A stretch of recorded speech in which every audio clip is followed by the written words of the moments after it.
Jika saat ini Engkau hendak bersabda kepada kami ya Tuhan, kiranya Tuhan boleh menolong kami dengan kuasa Roh Kudus-Mu, supaya setiap firman yang kami dengarkan, firman itu akan berakar, bertumbuh, dan berbuah di dalam kehidupan kami.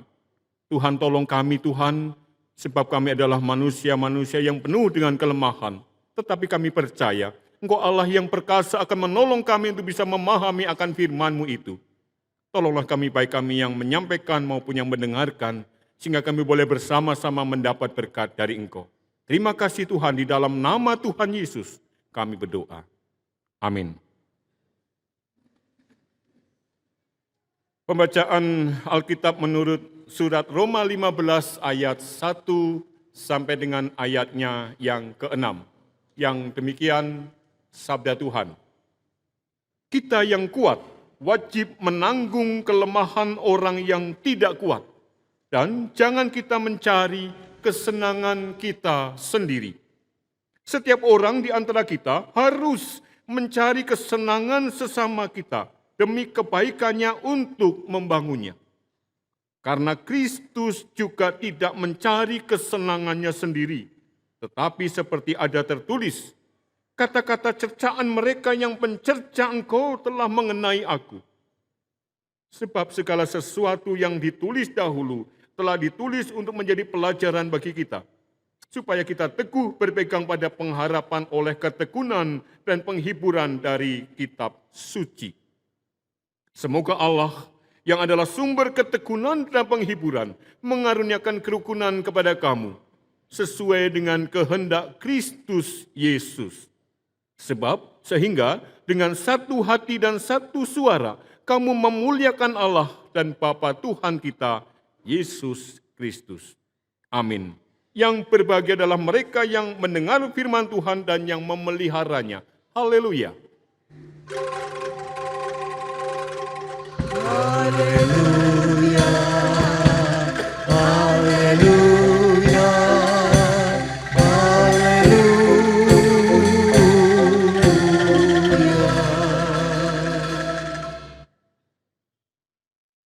Selamat pagi Bapak Ibu Saudara sekalian. Sebelum saya menyampaikan khotbah, saya hendak memperkenalkan diri supaya saudara mengenal saya, supaya tidak ada tanda tanya di dalam hati, ini orang siapa tiba-tiba kok muncul berkhotbah di depan kami. Saudara, nama saya Pendeta Nikodemus Eko Aiwanto. Saya sudah sejak bulan Juni tahun ini mutasi pelayanan ke GKI Geraha Raya. Geraha Raya itu Alam Sutra keluar sedikit,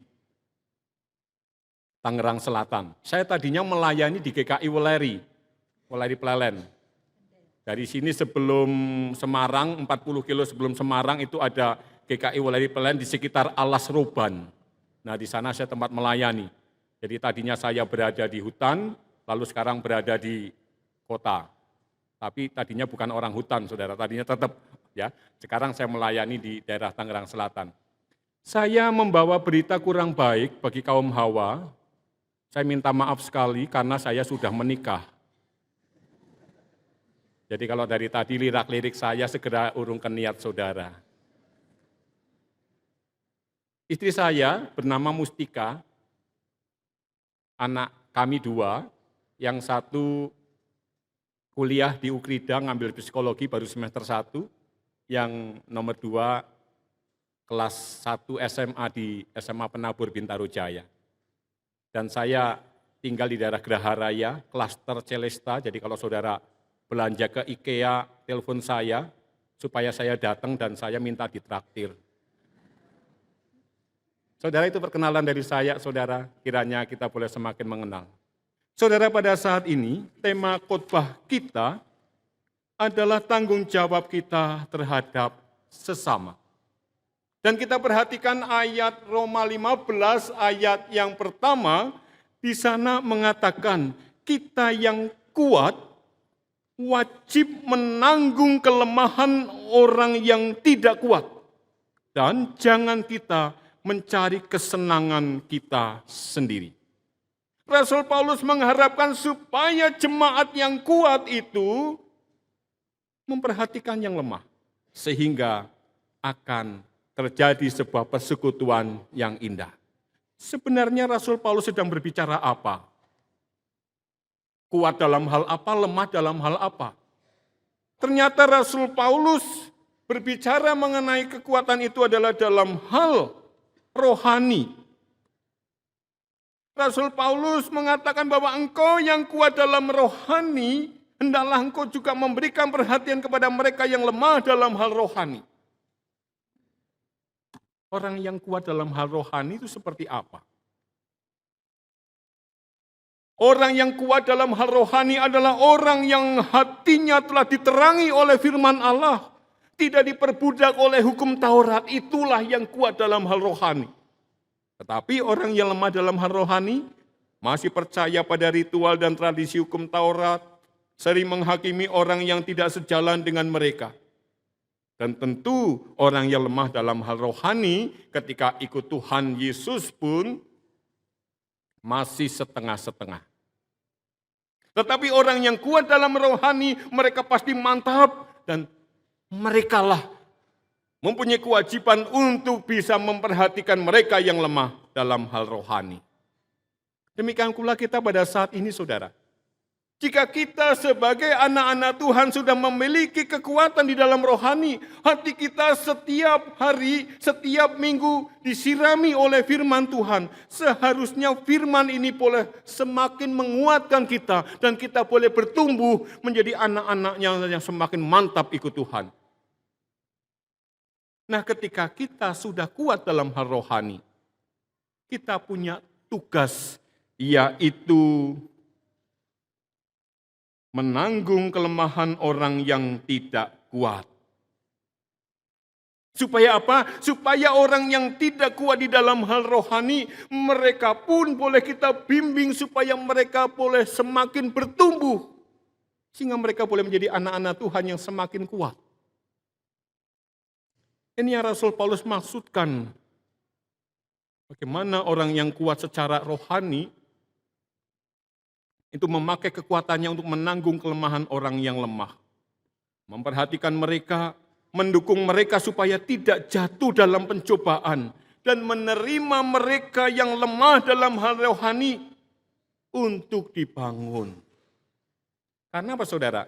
Terkadang ketika kita mengatakan aku kuat dalam hal rohani, tetapi ketika kita berhadapan dengan orang-orang yang menurut kita kok lemah dalam hal rohani, apalagi orang itu menyebalkan, udahlah nggak usah diperhatikan, kita cuekin. Menurut saya itu bukan sikap orang yang kuat dalam hal rohani. Karena apa? Orang yang kuat dalam hal rohani akan menerima siapapun, lalu membimbing mereka supaya mereka mengenal Kristus. Mereka boleh bertumbuh di dalam Kristus, lalu menjadi sebuah jemaat yang kuat di hadapan Kristus. Ini yang harus kita lakukan. Memakai kekuatan secara rohani yang sudah kuat itu untuk menanggung kelemahan orang yang lemah. Memperhatikan mereka, siapapun mereka kita perhatikan, sebab apa? Sebab mereka harus kita bawa kepada Kristus. Kita harus menuntun mereka supaya mereka mengenal Kristus. Sehingga dikatakan supaya jangan mencari kesenangan sendiri. Kalau kesenangan sendiri tidak peduli, itu bukan urusan saya kok. Buat apa bersusah-susah? Udahlah, diam aja lah. Daripada kita kena masalah, sudahlah kita ngurusin aja di dalam lah, dan seterusnya. Jika kita mempunyai sikap semacam itu, lalu bagaimana dengan tanggung jawab kita sebagai anak-anak Tuhan yang sudah diberi kekuatan rohani ini? Saya percaya, saudara berada di tempat ini, saudara. Saudara adalah sudah dipilih oleh Tuhan. Amin, saudara. Kita jadi orang Kristen bukan karena kebetulan. Tetapi saya meyakini bahwa kita menjadi orang Kristen, pengikut anak-anak Tuhan, pengikut Kristus adalah orang yang sudah dipilih oleh Kristus. Dan ketika saudara ditempatkan di kota ini, itu juga bukan karena kebetulan. Tetapi karena Tuhan punya rencana. Amin, saudara. Untuk mendatangkan shalom di kota ini. Dan itu dimulai dari persekutuan kita. Dimulai dari tempat ini. Sehingga ketika kita boleh memperhatikan mereka yang lemah di sekitar kita ini, maka kita akan menjadi sebuah persekutuan yang bisa memperhatikan keluar. Sehingga ketika kita mempunyai kekuatan dalam hal rohani, maka kita akan menjadi persekutuan yang saling memperhatikan. Saling membangun iman, saling membangun kasih satu dengan yang lain. Saling memperhatikan satu dengan yang lain. Saudara, saya melayani di jemaat yang jumlahnya kecil, saudara. Sekitar 100 sampai 150 orang. Itu akrabnya luar biasa, saudara. Habis kebaktian, kami bersama-sama minum teh, minum kopi, makan snack. Kami bercanda satu dengan yang lain. Tetapi ketika jumlahnya semakin besar, saya kurang tahu, saudara, apa yang terjadi. Saya mau tanya kepada saudara, dengan sebelah saudara, saudara kenal enggak? Kenal? Kenal ya? Tentu kenal, saudara. Kalau belum kenal, nanti kenalan. Ya. Kalau perlu minggu depan, saudara bikin name tag, ya, pasang di sini. Jadi ketika menyapa itu, sebut nama. Saya kurang memahami kalau jemaat sudah besar, apakah saling mengenal? Kalau yang duduk sebangku pasti mengenal, saudara. Karena sampai tahun berapapun, duduknya tetap di situ, saudara. Ya, atau saudara sadar nggak? Kalau saya kebaktian di sini, minggu depan saya juga duduk di sini. Minggu berikutnya juga duduk di sini. Orang jarang pindah-pindah tempat, saudara. Itu mungkin sudah dikontrak dengan majelis jemaat. Ini tempat saya, jangan dikasihkan orang lain. Gitu. Makanya kalau saya kebaktian, jadi jemaat biasa di gereja yang baru, saya tidak berani duduk duluan, saudara. Saya berdiri dulu, lihat sudah pada duduk, baru saya duduk di tempat kosong. Saya takutnya begini, sudah duduk enak-enak, tiba-tiba ada orang datang, Pak maaf, ini tempat saya. Saudara, kalau kita bisa saling mengenal satu dengan yang lain, kita akan bisa memperhatikan siapa dia. Kita bisa memperhatikan perhatian kita kepada dia. Perhatian bukan harus kasih duit, saudara. Kalau perhatian harus ngasih duit, saya kesini terus, saudara, supaya diperhatikan, saudara. Tapi perhatian adalah perhatian ucapan selamat pagi, apa kabar, Tuhan memberkati saudara. Apalagi kalau mau nyebut nama, oh luar biasa saudara, ketika ada perhatian, oh imannya semakin bertumbuh. Saya akhir-akhir ini saudara, sudah sekitar 3 atau 4 tahun saya mengusahakan ketika saya naik apapun, naik becak, naik ojek, naik bis umum, ketika turun saya selalu mengatakan, Pak, terima kasih, Tuhan memberkati Bapak, saya doakan hari ini rezeki Bapak lancar. Orang seneng nggak dibilang begitu, saudara? Seneng ya? Saya tadi malam naik ojek turun di depan gereja, saudara. Karena dari stasiun ke depan gereja itu ternyata dekat, saya naik ojek, saudara. Saya begitu turun, Pak, terima kasih ya saya sudah diantar. Tuhan memberkati Bapak, saya doakan rezeki Bapak hari ini lancar. Senang nggak saudara? Turun di depan gereja, tahu ada Gereja Kristen Indonesia, Jalan Pengadilan. Masuk ke gereja, luar biasa. Saya diberkati oleh orang yang masuk ke gereja ini. Sudah turun di depan gereja, nawarnya, biasanya berapa Pak? 10.000? 2.500 ya. Oh sudah di depan gereja, sudah 2.500 ya, aduh. Bagaimana kita bisa memperhatikan padahal kita sebagai umat Tuhan tentu diberkati kehidupan kita. Amin saudara. Mari kita berikan perhatian saudara. Mulai dari persekutuan kita ini. Mari kita bisa saling memperhatikan satu dengan yang lain. Supaya kasih bisa dibangun, iman bisa dibangun. Sehingga setiap orang yang berjumpa kepada kita akan mengalami sukacita di dalam hatinya. Ini yang saudara, yang kita rindukan. Yang Tuhan inginkan di dalam kehidupan kita. Sehingga ketika kita menjadi anak-anak Tuhan yang saling memperhatikan, kita akan tumbuh menjadi jemaat yang percaya kepada Tuhan.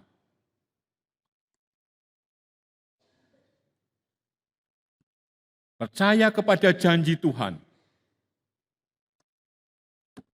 Sehingga akan selalu mempunyai pengharapan.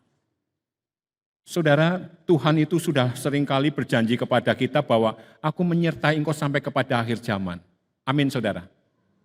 Jadi Tuhan senantiasa menyertai kita, menolong kita. Bahkan setiap minggu kita mendengarkan janji Tuhan bahwa Tuhan memberkati engkau, melindungi engkau, menyinari engkau dengan wajahnya, memberi kau kasih karunia, menghadapkan wajahnya kepadamu. Ini janji Tuhan. Dan ini yang seharusnya terjadi di dalam kehidupan kita. Kita akan menjadi persekutuan yang percaya akan janji Tuhan itu. Bahwa janji Tuhan itu adalah ya dan amin. Kita tidak boleh menyaksikan akan janji Tuhan itu. Saya menjadi pendeta sekitar tahun 2009. Saya ditabiskan 16 November 2009, sama dengan penabisan di gereja ini atas pendeta Esa, itu persis 16 November 2009. Saya masuk teologi ketika anak kedua lahir. Jadi ketika anak kedua lahir, saya bilang dengan istri saya, istriku, aku boleh enggak keluar kerja, aku mau masuk teologi. Istri saya mengatakan terserah kamu, aku ikut. Puji Tuhan saudara, saya punya istri yang selalu ikut kata suami saudara. Suaminya bilang keluar kerja, ya silahkan keluar kerja. Saya mau kuliah, silahkan kuliah. Saya pikir tabungan saya cukup untuk kuliah, tetapi puji Tuhan. Semester 3 habis saudara. Dan ketika saya kuliah, rumah kami tambah luas. Puji Tuhan tambah luas, karena apa? Barang-barang kami jual saudara. Sehingga semakin luas, karena apa-apa dijual, saudara, dijual, dan semuanya jual.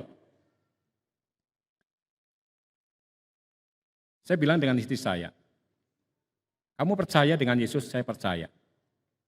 Dan luar biasanya istri saya setiap saat, saudara, dia nulis surat kepada saya, tanpa saya ketahui. Dia selipkan di antara buku-buku pelajaran saya, dia selipkan. Suratnya saya kumpulin, saudara. Dia setiap saat nulis surat lalu berkata, Mas, terus semangat. Sekalipun kita di dalam keadaan kekurangan, tetapi saya percaya Tuhan memberkati kita. Memberkati keluarga kita. Janji Tuhan tidak ada yang bohong. Janji Tuhan ya dan amin. Selipin dia di tempat saya, saudara. Surat itu, saudara, bagaikan motivator yang luar biasa, saudara. Setiap saat saya baca, sampai hari ini, saudara, saya simpan, saudara. Saya selalu baca, luar biasa. Kenapa saudara? Memang janji Tuhan tidak ada yang tidak terlaksana. Semuanya terlaksana. Dan saya mengalami semuanya itu.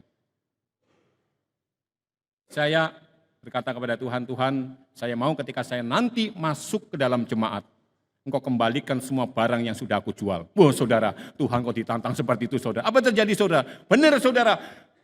1 tahun terakhir ketika saya kuliah mau lulus, Tuhan kembalikan itu semua. Saya ketika ke tahun 90-91 saya kerja di Jakarta, kerja di optik, saudara. Dan saya diingatkan Tuhan, kamu kan punya keahlian optik. Lalu kemudian saya teringat, saya kok baru ingat tahun terakhir sekitar tahun 2005. Lalu saya lakukan itu, saudara. Lakukan terus, lakukan. Dan dalam waktu 1 tahun Tuhan kembalikan itu semua barang-barang saya. Luar biasa, saudara. Kembalikan semuanya. Pendapatan saya luar biasa. 1 bulan bisa 8 juta, 10 juta. Tiba-tiba ketika saya kuliah sudah selesai, gereja manggil saya. Saya mohon Pak Nikodemus Eko untuk melayani di tempat kami. Kami akan memberikan kebutuhan hidup sebesar 2 juta rupiah. Penghasilan saya pada saat itu sekitar dari jualan optik, saudara. Sekitar 8 sampai 10 juta, saudara. Tiba-tiba ada surat bahwa kami akan memberikan JKH sebesar 2 juta per bulan. Kira-kira enaknya diterima enggak, saudara? Enaknya diterima enggak? Penghasilan sudah kita 8 juta, ya. Sepi-sepinya 6 juta, tiba-tiba ada gereja menyatakan kami akan memberikan JKH 2 juta. Diterima enggak enaknya, saudara? Saya bilang dengan istri saya, enaknya diterima enggak ya? Istri saya yang menguatkan saya kembali. Dia katakan, ingat kamu kuliah sekian lama. Hanya untuk buka optik, ngapain kamu kuliah teologi? Saya tersentak, saudara. Iya. Akhirnya saya tinggalkan itu pekerjaan saya, saudara. Saya tinggalkan lalu saya masuk ke jemaat. Dan ternyata ketika kita percaya kepada janji Tuhan, maka kita akan senantiasa hidup di dalam pengharapan. Jemaat, ketika saya melayani pertama kali, mereka khawatir tidak bisa membayar saya, saudara, karena jemaatnya kecil. Anak saya 2, kata mereka jika hanya terlalu besar. Tapi saya bilang kalau memang tidak bisa bayar tidak apa-apa, sepunyamu kamu duit bayar saya. Toh saya juga hidup bukan karena duit. Saya tidak pernah makan duit kok, makanya nasi, ya, sayur, ya, lauk pauk. Ternyata dengan berjalan jemaat ini semakin bertumbuh. Dan ketika kemarin saya mau mutasi, mereka katakan, Pak Eko mutasi ke Jakarta, Pak Eko hendak mencari pendapatannya lebih gede ya. Saya katakan tidak, jemaat tempat saya sekarang melayani adalah jemaat yang masih berjuang, baru 2 tahun dewasa. Jemaat masih ke 100, 150, masih di ruko, belum punya izin, dan itu harus diperjuangkan. Saudara sekalian, ketika kita percaya kepada Tuhan, selalu ada pengharapan. Tidak pernah mengalami, aduh aku merasa tertekan dan seterusnya. Tidak, saudara, kita akan selalu mengucap syukur atas segala apapun yang kita alami. Itulah yang Tuhan mau, karena apa? Karena berkat Tuhan senantiasa diberikan kepada kita. Sehingga kita akan menjadi sebuah persekutuan yang tabah. Bisa menerima segala keadaan, bahkan mengubahnya menjadi kemuliaan. Apa yang aku alami hari ini Tuhan, aku percaya bahwa ini semua Engkau tahu. Dan aku percaya Engkau bisa mengubah semuanya ini menjadi kemuliaan di dalam hidupku. Itulah iman yang harus kita kembangkan di dalam hidup kita, sehingga kita bisa berbagi dengan orang lain. Kita bisa berbagi sukacita dengan siapapun. Karena dunia ini sedang kehilangan sukacita, saudara.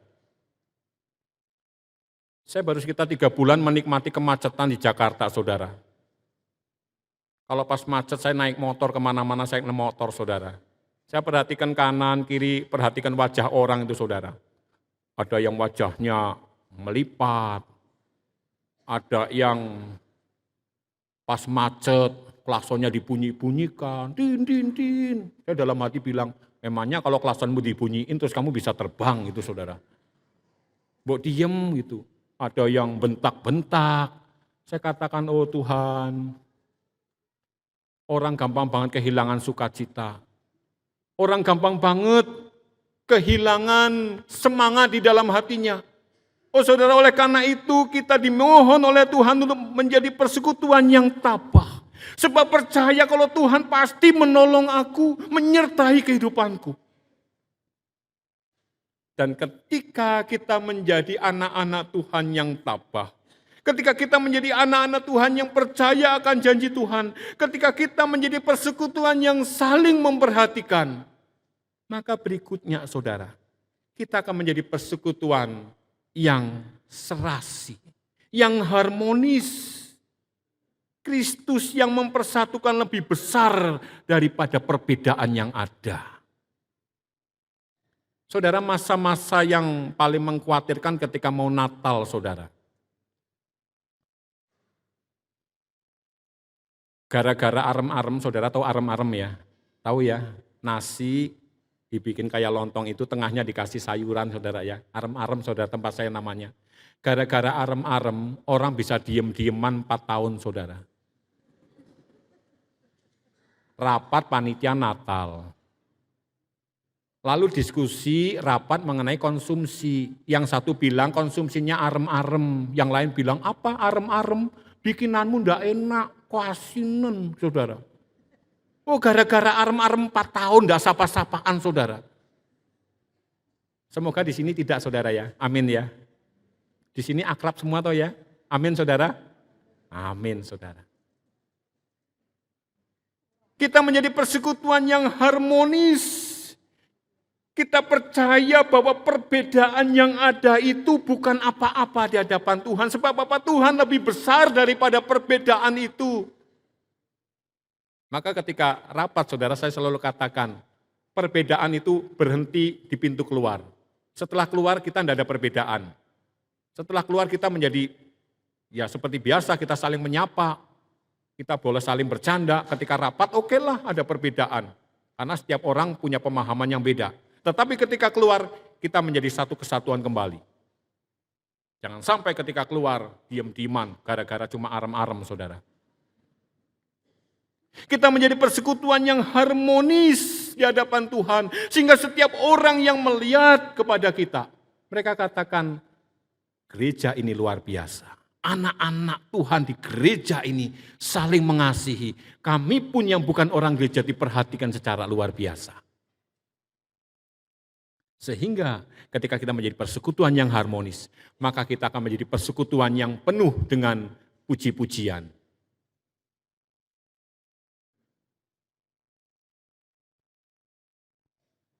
Kita menjadi persekutuan yang penuh dengan puji-pujian. Bersyukur, menikmati kehidupan bersama dengan Tuhan.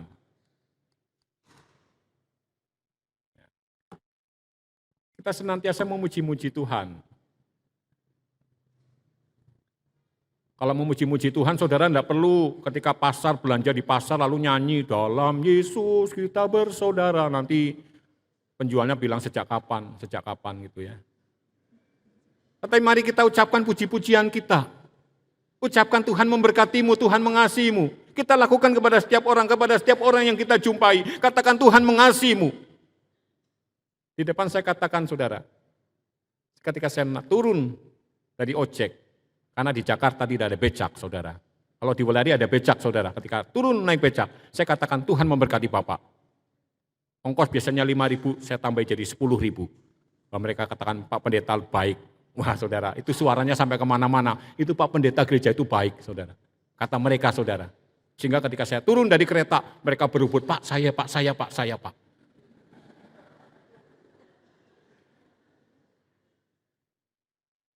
Dan ketika saya naik becak, saya selalu mampir ke warung makan, selalu mampir, walaupun saya enggak kelapar, selalu mampir, Pak makan dulu ya Pak.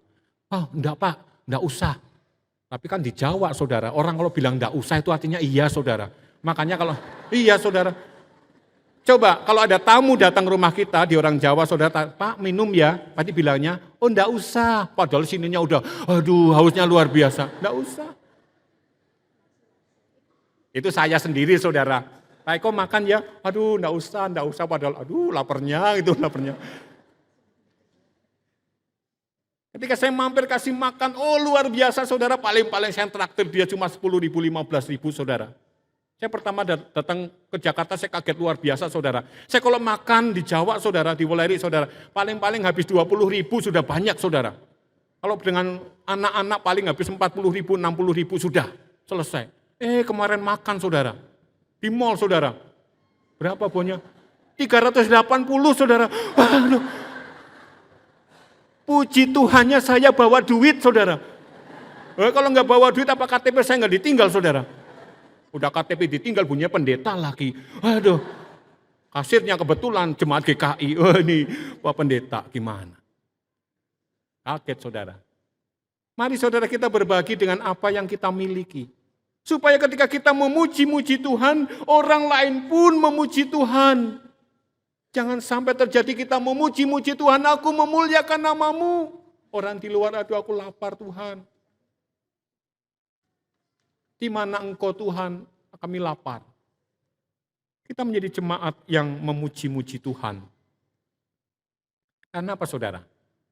Karena di dalam Roma 15 ayat 3, karena Kristus juga tidak mencari kesenangannya sendiri. Tetapi seperti ada tertulis kata-kata cercaan mereka yang mencerca engkau telah mengenai aku. Kita perhatikan Kristus juga tidak mencari kesenangannya sendiri. Mengapa saudara? Karena Kristus yang berada di dalam surga yang mulia. Tidak ada masalah apapun, semuanya oke saudara. Manusia di bumi, di dalam penderitaannya. Sehingga Kristus memberikan hatinya kepada kita, lalu turun ke dalam dunia, lalu menderita sengsara bahkan sampai mati di kayu salib. Karena Kristus sudah memberikan teladan kepada kita. Mari kita jangan mencari kesenangan kita sendiri, tetapi kita mau berbagi dengan orang lain. Berbagi kata-kata yang memberkati, berbagi apa yang kita punya dengan sesama kita, supaya puji-pujian itu ada di tengah-tengah kita. Betapa indahnya saudara jika kita mau untuk saling berbagi. Saudara ditempatkan di kota ini adalah dalam rangka memuliakan Allah. Memuliakan Allah bukan untuk diriku, tetapi untuk sekitarku. Sehingga shalom akan hadir di tempat ini. Saudara, saya punya sebuah film, saudara. Kita akan perhatikan film ini barang 3-4 menit, saudara. Mungkin saudara pernah lihat film ini, tetapi saya sering kali lihat film ini, dan saya selalu lihat film ini, saudara. Kenapa? Film ini menurut saya kok agak bagus, saudara. Kita perhatikan film ini, saudara. Film ini adalah kisah nyata, saudara. Jadi pada tahun 2006, saudara, itu dibuat film pendek yang diadakan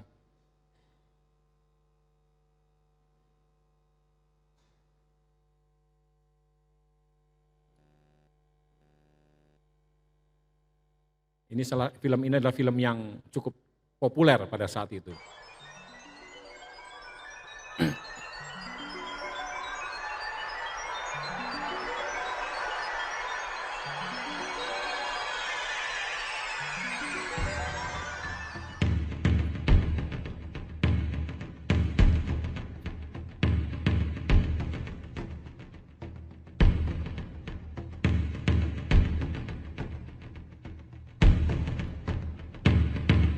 Yes, ma'am. Ano pong order niyo, ma'am? Isang Cajun chicken sa Korean spaghetti. Order niyo ng take-out. Thank you.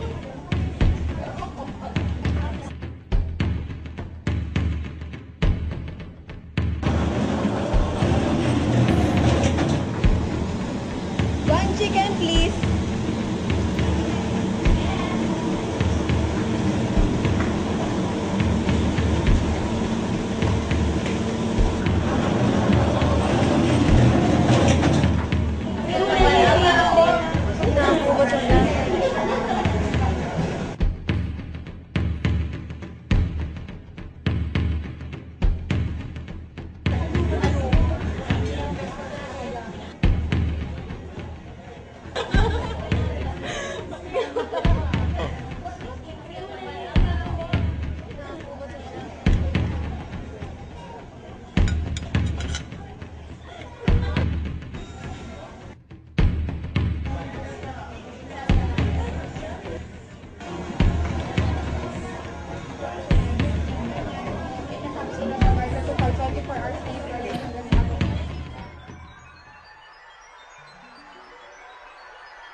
Let me tell the story that no one else can hear. How can someone's laughter bring me close to tears? And you'll never know, 'cause you're never there. After what we've seen, can we close our eyes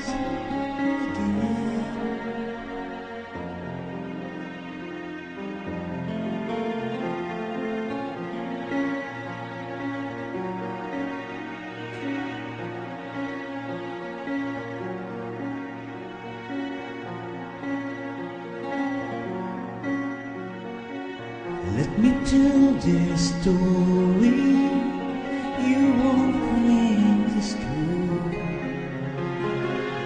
I have not forgotten, so I'm sharing it with you. For all the things we know, what have we learned?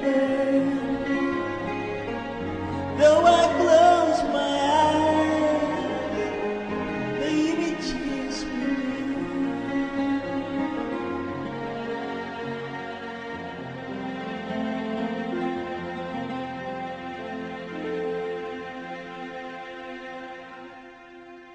And the story begins again.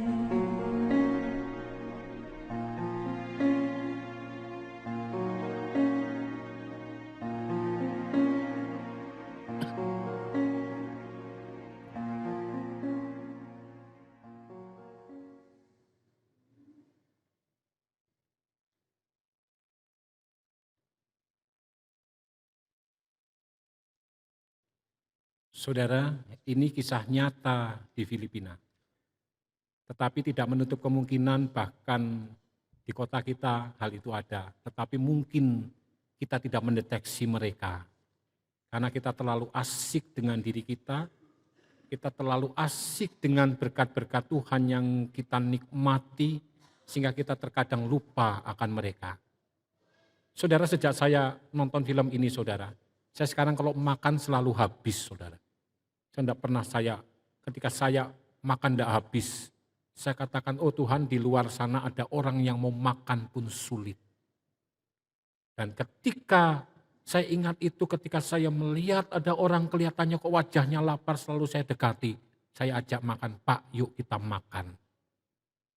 Karena apa saudara? Nama Tuhan harus dimuliakan. Dan saudara adalah orang-orang yang sudah dipilih oleh Tuhan. Diberikan pertumbuhan iman di dalam hati saudara. Diberikan berkat secara luar biasa. Mari kita boleh berbagi dengan orang-orang di sekitar kita. Supaya mereka pun memuliakan nama Tuhan dan mereka pun senantiasa memuji-muji Tuhan. Saya ketika lihat film ini saudara, ketika bapak ini membagi makanan ini, ibu ini membagi makanan, lalu ketika anaknya hendak makan saudara, bapak ini jangan makan dulu. Kita doa dulu, luar biasa saudara. Sekalipun mereka makan makanan sisa, tetapi mereka masih ingat Tuhan. Oleh karena itu berbagilah saudara, jika saudara diberikan berkat secara luar biasa, oleh karena itu jangan simpan berkat itu untuk saudara sendiri. Tetapi bagilah dengan sesama kita. Supaya orang lain juga boleh memuliakan nama Tuhan. Karena Tuhan sudah hadir di dalam kehidupan mereka. Dan jika pada saat ini saudara, di tangan saudara sudah diberikan amplop persembahan diakonia. Sudah memiliki semua saudara?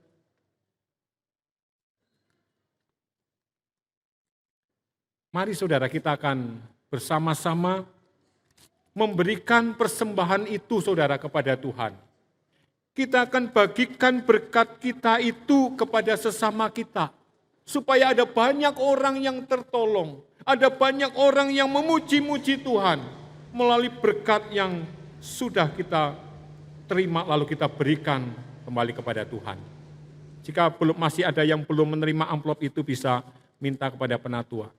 Supaya kita bisa bersama-sama memberikannya kepada Tuhan.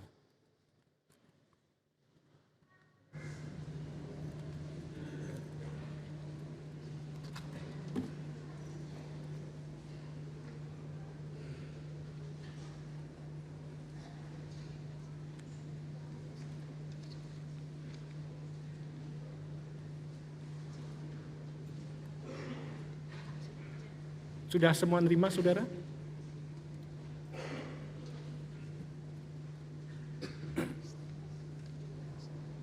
Amplopnya seperti ini. Bisa dipersiapkan, lalu isilah sesuai dengan berkat saudara. Biarlah semuanya itu nanti dipergunakan untuk berbagi dengan sesama di sekitar kita.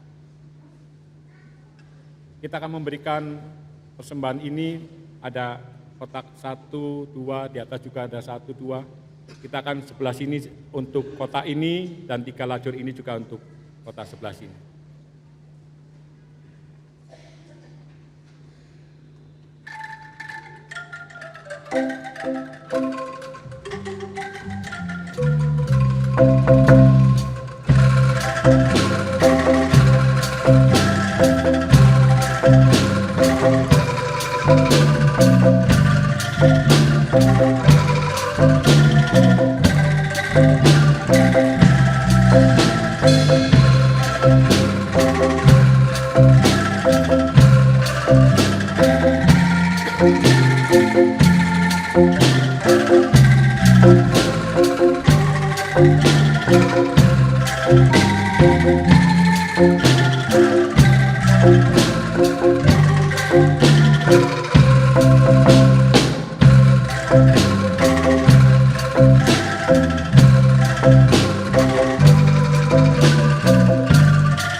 Tuhan kami